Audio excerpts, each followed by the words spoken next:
धनुषकोडी भारत के तमिलनाडु राज्य में स्थित एक छोटा सा शहर है जो अपनी रहस्यमयी और प्रेतवादी प्रतिष्ठा के लिए जाना जाता है।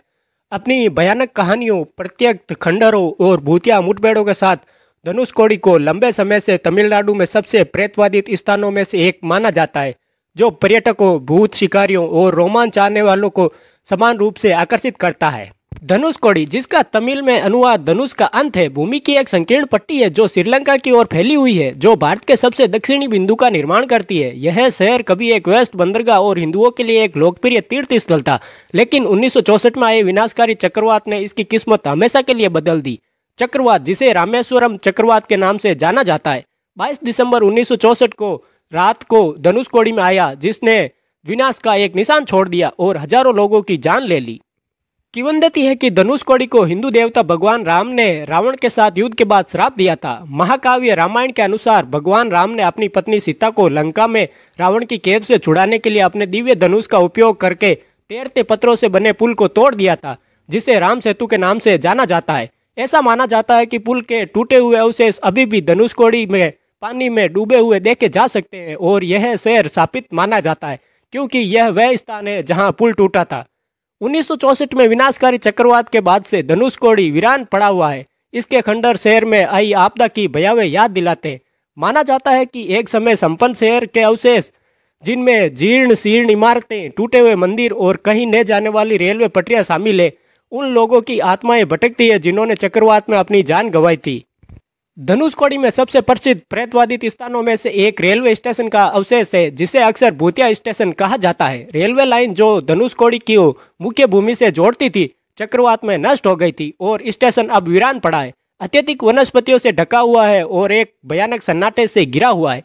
स्थानीय लोगों और पर्यटकों का दावा है कि उन्होंने स्टेशन पर असाधारण गतिविधियां देखी है, जैसे कि अलग अलग आवाजें सुनना, भूतिया दृश्य देखना और बेचैनी और भय की भावना महसूस करना। धनुषकोडी में एक और प्रेतवादी स्थल कोटठंडा राम मंदिर है, जिसके बारे में माना जाता है कि भगवान राम ने अयोध्या वापस जाने से पहले अपने मर्त सहयोगियों का अंतिम संस्कार किया था। यह मंदिर जो चक्रवात में आंशिक रूप से नष्ट हो गया था, कहा जाता है कि इस आपदा में अपनी जान गंवाने वाले लोगों की बेचैन आत्माएं यहाँ घूमती है। आगंतुकों ने अजीब आवाजें सुनने, वस्तुओं को अपने आप हिलते हुए देखने और मंदिर परिसर के भीतर एक मजबूत नकारात्मक ऊर्जा का अनुभव करने की सूचना दी है।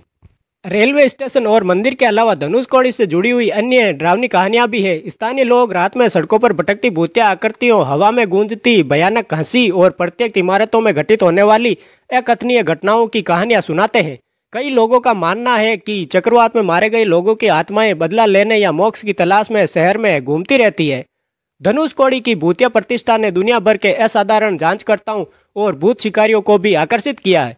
कई लोगों ने जांच की है और असामान्य घटनाओं की सूचना दी है, इलेक्ट्रॉनिक वॉइस फेनोमेना और अन्य असाधारण सबूतों को कैप्चर किया है। हालांकि संशयवादियों का तर्क है कि धनुषकोडी में भयानक कहानियां और मुठभेड़ मनोवैज्ञानिक कारकों, अति सक्रिय कल्पनाओं या स्थानीय लोक कथाओं का परिणाम हो सकती है। धनुषकोडी की प्रेतवादी प्रतिष्ठा के बावजूद इस शहर ने पर्यटकों और रोमांच चाहने वालों के बीच भी लोकप्रियता हासिल की है, जो इस शहर के चारों ओर की असाधारण कहानियों और डरावनी आभा से आकर्षित होते हैं। कई पर्यटक प्रत्यक्ष खंडरों की खोज, अलौकिक घटनाओं को देखने और शहर के प्रेतवादी इतिहास को जानने के रोमांच का अनुभव करने के लिए धनुषकोडी आते हैं। हालांकि यह सिर्फ असाधारण कहानियां नहीं है जो धनुषकोडी को एक अद्वितीय गंतव्य बनाती है। यह शहर मनमोहक प्राकृतिक सुंदरता भी समेटे हुए है। प्राचीन समुद्र तट, साफ नीला पानी और आश्चर्यजनक परिदृश्य इसे प्रकृति प्रेमियों और फोटोग्राफरों के लिए एक सुरम्य स्थान बनाते हैं। धनुषकोडी की प्राकृतिक सुंदरता इसकी प्रेतवादी प्रतिष्ठा के बिल्कुल विपरीत है, जो भयानक और शांत का एक दिलचस्प मिश्रण बनाती है।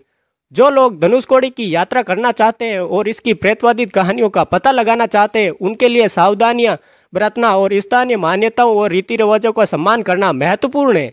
यह सलाह दी जाती है कि दिन के दौरान शहर का दौरा करें और अकेले सुनसान इलाकों या प्रत्येक इमारतों में जाने से बचें। खासकर रात में किसी भी असाधारण जांच की तरह कहानियों और मुठभेड़ों को खुले दिमाग और आलोचनात्मक सोच के साथ देखना आवश्यक है।